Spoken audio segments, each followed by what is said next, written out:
Dave Limp exiting from Amazon. So, and he was the leader of the devices group, and he had been there for 14 years. And pretty much everybody who is listening on here, I am sure, has used one of their products: a Kindle, Alexa, Echo. Now, he bought the Ring capability, but quite frankly, he made it a lot better. And I think I've single-handedly bought 50 Ring cameras in since its existence. So I'm a pretty big stakeholder here. Dave said in a blog post, it was time to go, quote unquote. No details. The only piece of detail he said is that he won't be doing it in consumer electronics, which was interesting because he's been in the CE space for over 30 years. He's an ex-Apple and an ex-Palm guy. So I then looked to Andy Jassy and his statement to see if he could add some color on this, because quite frankly, you need to look at the Alexa business. This is not me talking to Andy Jassy, but the company needs to figure out, hey, do we measure this as a standalone profit driver?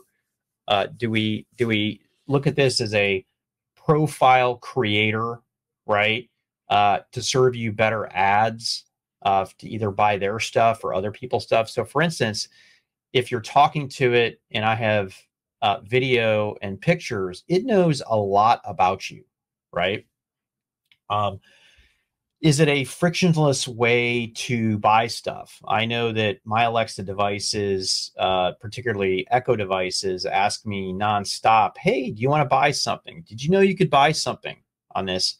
Potentially, that was one of the big drivers, because if you look at the history of Amazon all the way to one-click shopping, and back in the early days when it started back in the 2000s, it actually late 90s, it was all about how fast the checkout process was. So this whole idea that you could tell your device to go buy stuff or create a list and then go do that. So, and by the way, the final way I think, needs to be up there is a future service expansion opportunity.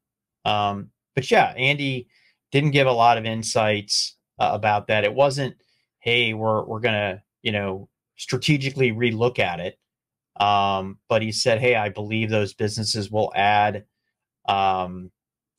customer value, and he's excited and quite optimistic of what's being built. And when I talk about the new services, I like to look at it like this. So the home service opportunity, I think, for Amazon is pretty immense, right? And, ADT only has a market cap of about $5 billion, but then again, they're only around 10% of the market. So let's say the security market is 10x that size, but I think it's bigger than home security, right? Think of robotic automation in the home, right? What's our nation's, I think, biggest spend issue that's out of control is healthcare. People keep getting sicker, diabetes. What elder care could a potential future Amazon robot provide to the U.S., in Japan, right, where they have more people dying than people being born? So that's that. But I want to end with, there's a lot of people leaving the executive staff under Andy Jassy, right? The worldwide consumer lead, Dave Clark, left. The media leader, Jeff Blackburn, left. Charlie Bell left. Alicia Bowler Davis left. And corporate affairs under Obama, who had been in here for a long time, Jay Carney left, right? So the chief communications person and communication strategist all gone. So I'm really interested to see if these moves as an Amazon that's going to go off the rails, right, with all of these senior leaders in here, or is this a scenario where Amazon did such a good job with culture and training and the Amazon way that was started under Jeff Bezos, that it almost doesn't matter who you plug into these roles? it's just going to keep moving forward. Yeah, I think it's the latter with an asterisk. I mean, a company that's this big is always going to be, bigger than any one person, even any group of one people. There's, how many people that are clicking buy on Amazon knew who their chief communications officer was? Right. They don't. I mean, so Amazon's built something that's so much bigger than that. It's just like Andy was so imperative to AWS, but it's gone on under Adam. It just keeps going on. And because it's built an ecosystem, it's built a community, it's built a user base. Having said all that, I want to touch on devices, and then I'll touch on what you said about the corporate leadership. On the devices side, I think the devices is a data play, not a product play. I think the company has been able to utilize this to leverage and understand its consumer at a rate that's just exponentially greater than what Walmart or Target or any of these other companies will ever be able to understand a consumer and its behaviors. It's basically now become an integrated part of your home. They've done it at a very low price, been able to gather that data. Amazon has been endlessly investing in improving its supply chain and making delivery times shorter in terms of putting green trucks in the world. And it's always sort of been dilutive to the company's earnings on the e-commerce side. But that's kind of what you do when you got a golden goose, which is AWS. And it's always had the ability then to take its massive operating profits and enable to invest it in its future endeavors. That's the cycle. And that's why I think the breakup is probably pretty unlikely.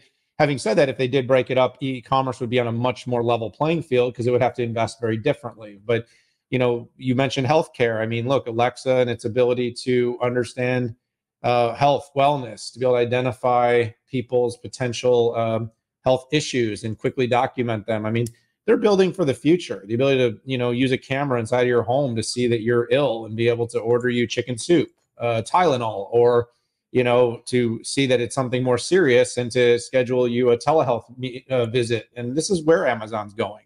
And so Alexa has always been more of an enabler of that. It's a data play more than a product play.